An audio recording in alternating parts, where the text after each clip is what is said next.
Terima kasih Pak Moderator, Pak Yudi, rekan Dr. Ikfi dan Pak Dr. Fahrus Saman, dan kepada partisipan web seminar ini. Baik, untuk saya sharing dulu ini. Oke. Dua pemateri sebelumnya dia Excuse me, Pak Ramli, suaranya kecil. Tes, halo.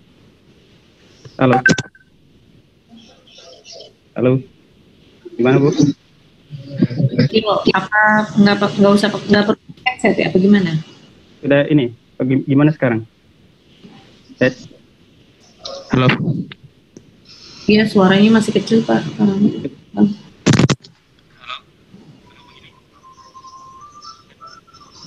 Mungkin speakernya ya dideketin. Kalau pakai headset. Belum jelas ya? Ya lumayan ini, lumayan. Oke. Baik, saya lanjutkan kembali. Jadi dua pemateri sebelumnya itu fokusnya kepada konten atau proses penyusunan laporan dari proses penelitian sampai ke penyusunan laporan penelitian. Nah, sekarang bagian terakhir ini adalah kita akan melihat bagaimana sebuah naskah itu menjalani sebuah proses sampai ke dalam penerbit, sampai ke tahap terbit.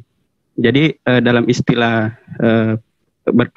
jurnal ilmiah itu adalah bisnis proses penerbitan naskah. Baik, selanjutnya. Oke.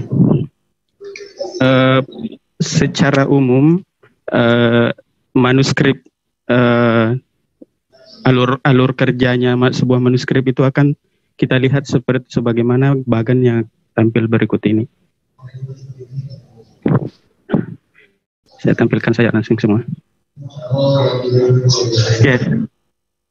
Jadi di bagan yang ditampilkan ini ada tiga bagian peran yang bekerja dalam bisnis proses naskah. Jadi pertama bagian autor, kemudian kedua bagian editor, kemudian ketiga bagian jurnal manager sampai ke reviewer dan copy editor, layout dan proofreading. Nah, ada kesan yang masih menjadi pemahaman rekan-rekan dosen maupun peneliti sampai saat ini, bahwa apabila kita ingin menerbitkan naskah kita di jurnal itu bisa saja ketika kita kirim hari ini 1 minggu 2 minggu berikutnya itu sudah bisa terbit.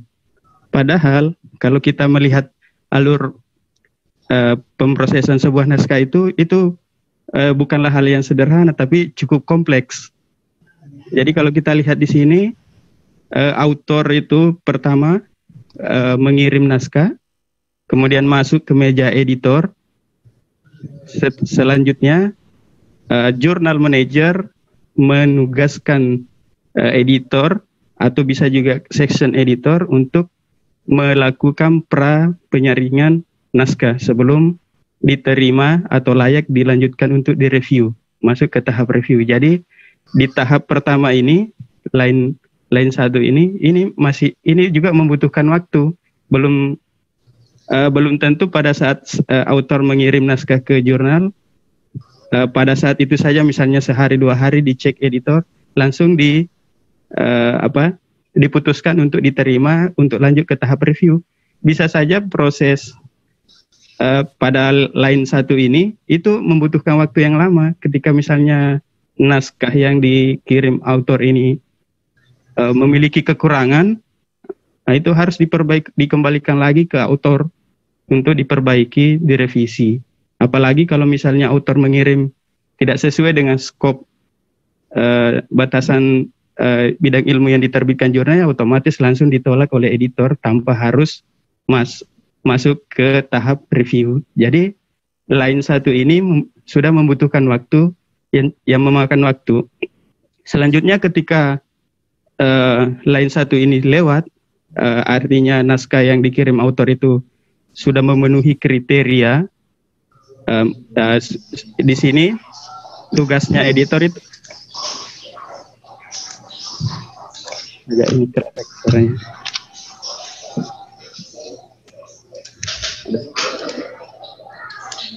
Suaranya ini ada suara mengganggu sedikit. Oke, saya lanjutkan. Nah, disinilah tadi yang dibicarakan oleh Pak Fahrus dengan Ibu Dr. Ikfi. Tugasnya editor ini memeriksa di sini state of the art. Apakah sudah ada naskah autor itu sudah punya state of the art, sudah menyebutkan, sudah memuat di dalam pendahuluannya itu ada gap-nya di situ, kemudian ada novelty-nya. Jadi standar awal untuk melanjutkan atau menerima naskah autor di meja redaksi itu ketiga topik yang dibahas oleh kedua pemateri sebelumnya, itulah sebenarnya intinya di sini. Kemudian selain itu formatnya secara formal yang sudah ditentukan oleh jurnal. Ketika sudah dilewati tahap 1, barulah masuk ke bagian review. Nah, sebelumnya itu editor memilih reviewer sesuai dengan bidang naskah yang masuk ke meja redaksi. Jadi reviewer di sini harus memiliki keilmuan yang sesuai, tidak sembarang boleh menugaskan reviewer. Nah, ketika kemudian proses selanjutnya, seketika reviewer dikirimi naskah untuk dia review, si reviewer ini juga harus mempertimbangkan juga mulai dari segi waktu, mulai dari segi keahlian dan kemampuannya. Bisa pada tahap ini si review bisa saja menerima penugasan yang diberikan oleh editor, bisa juga dia menolak. Nah, seperti yang diketahui, reviewer dalam sebuah jurnal bisa berasal dari internal institusi yang menerbitkan, bisa juga dari external review di luar dari institusi jurnal.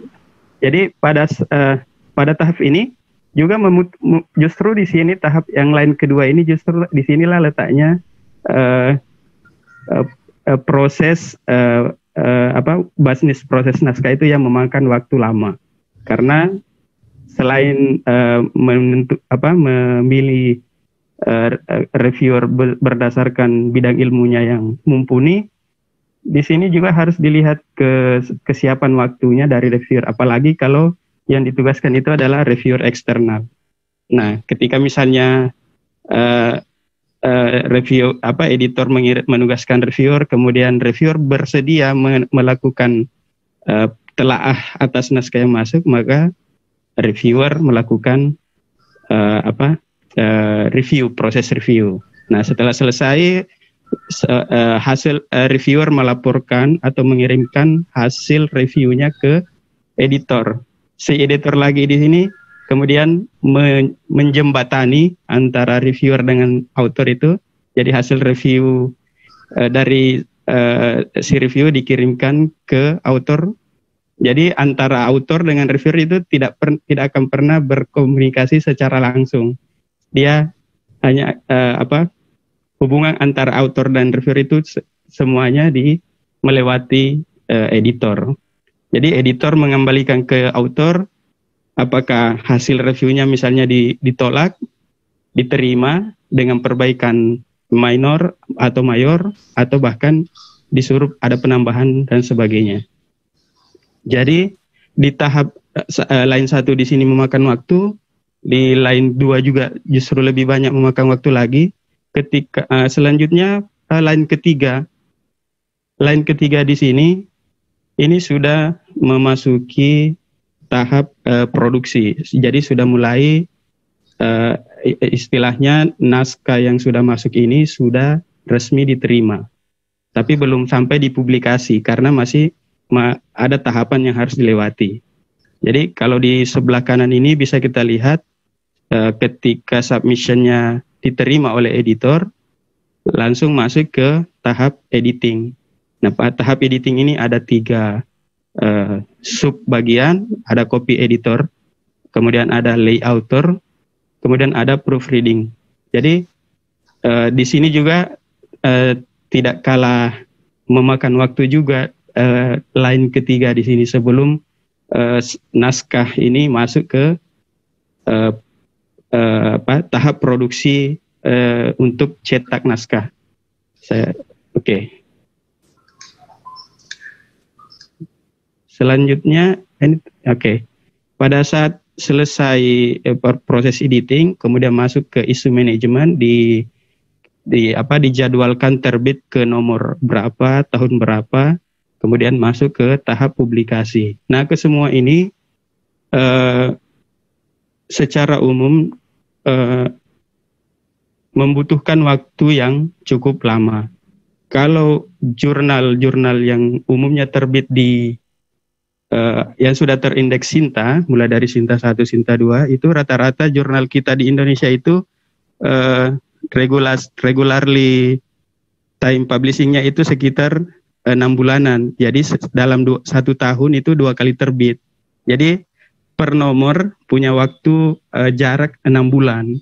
Jadi sebuah naskah itu bisa saja menjalani proses publishing proses bisnis proses itu 1 bulan, 2 bulan, 3 bulan, atau bahkan sampai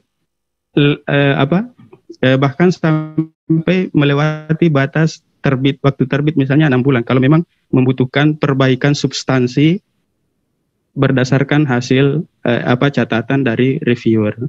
Jadi perlu rekan-rekan semua ketahui, terutama yang saat ini memiliki naskah sudah siap dikirim, sebaiknya menghilangkan pandangan bahwa ketika kita mengirim naskah itu sudah dijamin terbit dan dalam waktu dekat. Nah, jadi pikiran-pikiran seperti itu sebaiknya mulai dari saat ini, setelah selesai pembahasan ini, teman-teman sudah membuang jauh-jauh pikiran seperti itu. Nah, materi selanjutnya sebenarnya hanya penjelasan dari tugas-tugas atau peran dari setiap aktor dari setiap tahapan manuskrip workflow ini. Bisa kita lihat si autor misalnya, ini kalau misalnya jurnal itu sudah menerapkan business proses 100% online. Jadi semuanya dikelola, dimanage naskah itu secara online. Biasanya dengan menggunakan aplikasi OJS misalnya. Jadi seluruh prosesnya itu dilakukan secara online dengan dikirim melalui website yang digunakan oleh jurnal. Jadi tugas author misalnya mendaftar terlebih dahulu, kemudian setelah mendaftar dia membaca pedoman penulisan, jadi seluruh sistematika di situ termasuk tadi menyangkut masalah state of the art, gap, dan novelty itu masuk semua di sini di bagian author guideline. Kemudian biasanya jurnal juga sudah menyediakan template untuk diikuti oleh author. Kemudian setelah semua tahap ini dipahami, maka selanjutnya author mengirim naskahnya ke jurnal. Nah, ini peran untuk author.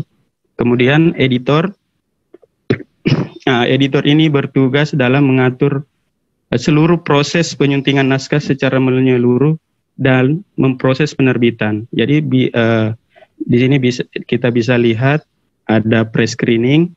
Jadi sebelum diterima untuk di review, pre-screeningnya dilaksanakan terlebih dahulu. Misalnya masalah format, masalah konten, dan sebagainya. Kemudian ada juga similarity check. Nah, ini untuk mencegah jurnal itu tidak menerbitkan naskah yang diduga mengandung unsur plagiarisme.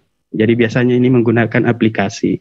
Kemudian templating, nah itu tadi mengikuti template.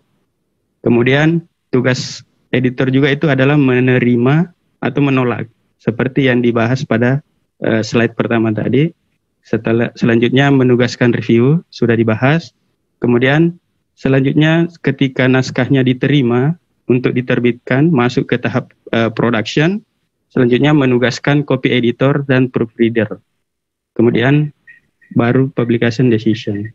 Kemudian bagian selanjutnya section editor ini sebenarnya kepanjangan tangan dari editor sebenarnya. Jadi tugas editor ini sebenarnya bisa dilaksanakan dialih tugaskan ke section editor apabila misalnya jurnal itu sudah level besar, dia mengelola misalnya ratusan naskah yang masuk ke meja redaksi yang tidak bisa ditangani oleh beberapa editor saja. Jadi bisa menugaskan section editor. Jadi tugasnya hampir sama dengan editor, cuma di sini dia tidak punya punya hak untuk menentukan editorial decision apakah naskah itu diterima atau ditolak. Cuma di sini recipient dan rejecting di sini adalah bagian apakah dia lanjut ke tahap review atau tidak. Oke, kemudian bagian selanjutnya mitra bestari atau reviewer.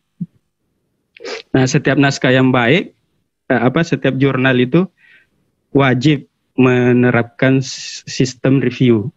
Jadi seluruh naskah yang diterbitkan oleh sebuah jurnal seharusnya sudah melalui proses review.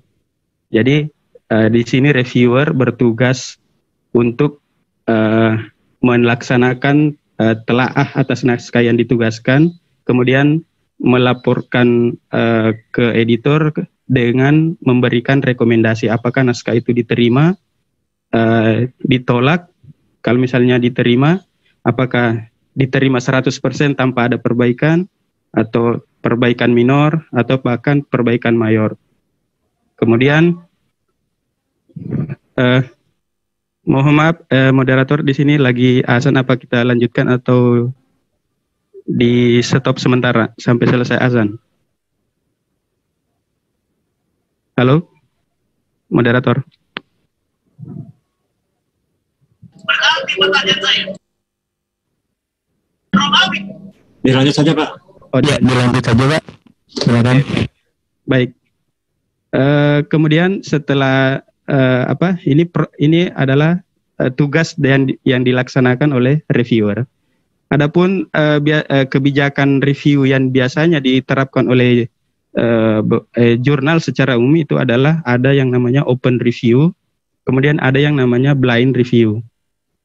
Kalau open review itu antara dua belah pihak, antara author dengan reviewer itu bisa saling mengetahui identitas masing-masing, karena di dalam naskah, misalnya di author itu di setiap naskah yang kita mau terbitkan kan ada identitas penulis di situ. Nah, itu tidak dihapus kalau menerapkan kebijakan open review. Jadi naskahnya 100% tanpa diubah sedikit pun, itu langsung dikirim ke reviewer oleh si author. Jadi reviewer tahu siapa naskah yang dia review. Sebaliknya juga ketika hasil reviewnya sudah selesai, kemudian dikirim ke editor, itu juga dicantumkan juga identitas siapa yang mereview naskahnya. Jadi antara author dengan reviewer itu saling tahu identitas, walaupun itu tidak boleh melakukan komunikasi secara langsung untuk menghindari konflik of interest. Nah, itu yang kalau open review. Kemudian ada yang kedua adalah blind review. Nah, blind review ini ada dua model, ada yang single, ada yang double. Kalau single, identitas author itu diketahui oleh reviewer, sementara reviewer tidak diketahui oleh author. Jadi laporan reviewer itu, identitas siapa yang mereview itu tidak dicantumkan dalam naskah hasil review. Nah, kemudian yang kedua, double blind. Nah, kalau double blind ini sudah jelas di situ bisa diprediksi maksudnya apa. Jadi dua-duanya antara author dengan reviewer itu sama-sama tidak tahu identitas masing-masing. Jadi kalau jurnal menerapkan double blind, itu otomatis identitas penulis yang ada di bagian paling awal sebuah naskah itu dihapus. Jadi cuma yang disisakan adalah judul, nama, alamat email, afiliasi itu dihapus. Baru editor mengirimkan ke reviewer. Begitu pula kalau hasil review sudah jadi, data identitas reviewer yang melakukan telah naskah itu juga tidak boleh dicantumkan di hasil review. Nah, seperti itu kebijakan yang secara umum diterapkan oleh jurnal. Selanjutnya peran yang bekerja juga adalah copy editor. Nah, copy editor ini tugasnya seperti memastikan tata bahasanya. Nah, kalau misalnya bahasa Inggris ya harus sesuai dengan bahasa Inggris yang baku. Tidak boleh bahasa Inggris versi bahasa Indonesia. Jadi harus versi bahasa Inggris betul-betul versi bahasa Inggris seperti itu yang berterima. Kemudian dari segi spelling, formal style. Nah, tentunya ketika sudah memproses ini, otomatis naskah itu statusnya sudah melewati review. Jadi sebelum melewati review, dia tidak akan pernah masuk ke tahap copy editing oleh copy editor. Selanjutnya layouter. Nah, layouter ini berkaitan dengan tata letak naskah. Kalau dia menerapkan proses publikasi online 100%, itu biasanya naskahnya itu bisa berupa PDF, bisa berupa HTML atau yang biasa kita kenal halaman website, kemudian ada file XML. Nah, editor ini melanjutkan tugas dari copy editor.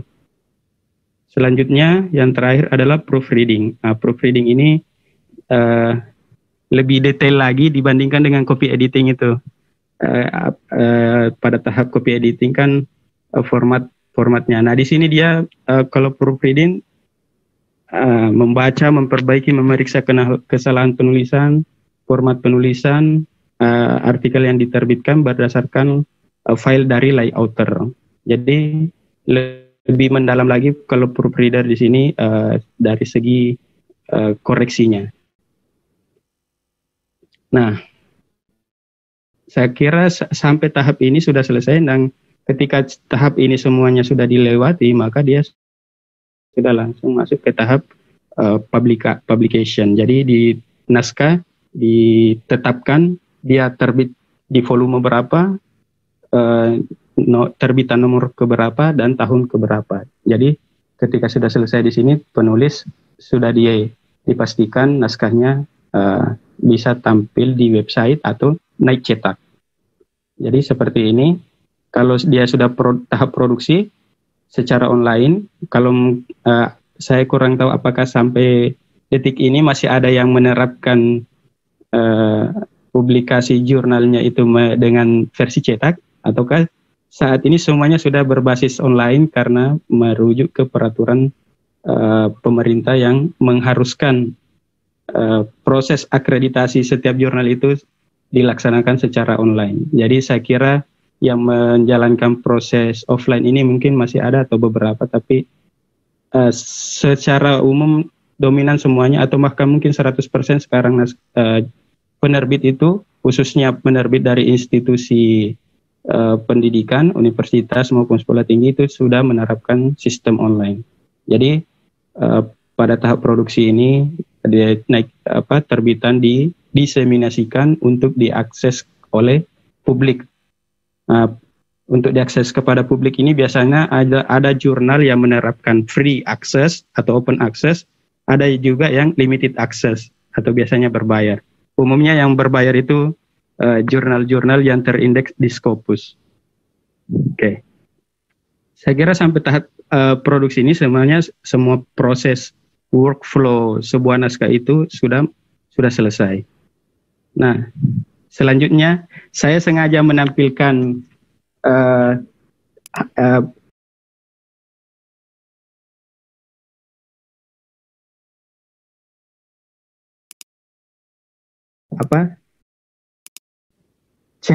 chat yang saya screenshot dari beberapa grup yang saya ikuti untuk kita melihat pemahaman sebagian teman-teman baik dosen maupun peneliti seperti ini. Banyak yang mungkin bukan hanya saya yang sering mendapatkan pesan di grup WA seperti ini. Misalnya yang pertama, selamat sore, adakah jurnal bla bla bla yang akan terbit Juli dan Agustus dan masih ada slot.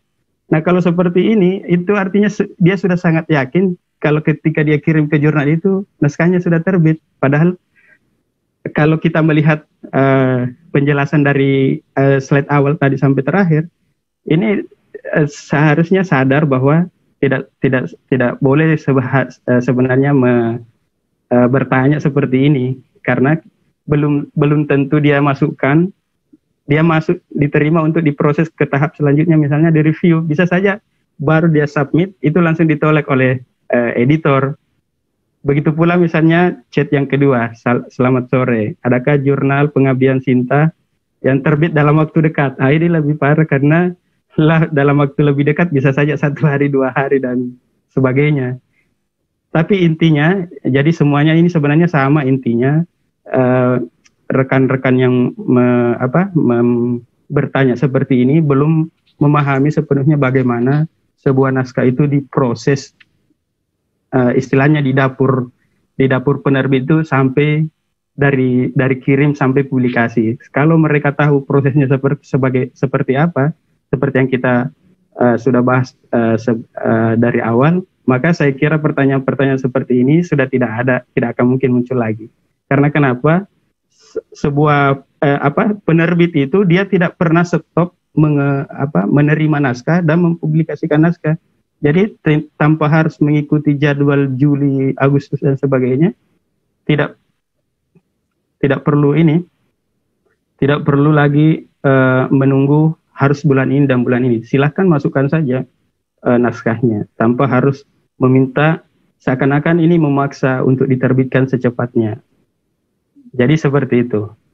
Saya sengaja tampilkan ini supaya memberikan pemahaman kepada kita bahwa proses penerbitan naskah itu menjadi artikel yang terbit di jurnal itu tidak singkat, membutuhkan waktu dan tenaga yang maksimal. Jadi saya akhiri materi ini sampai di sini. Mudah-mudahan bermanfaat. Saya kembalikan ke moderator Pak Yudi. Assalamualaikum warahmatullahi wabarakatuh.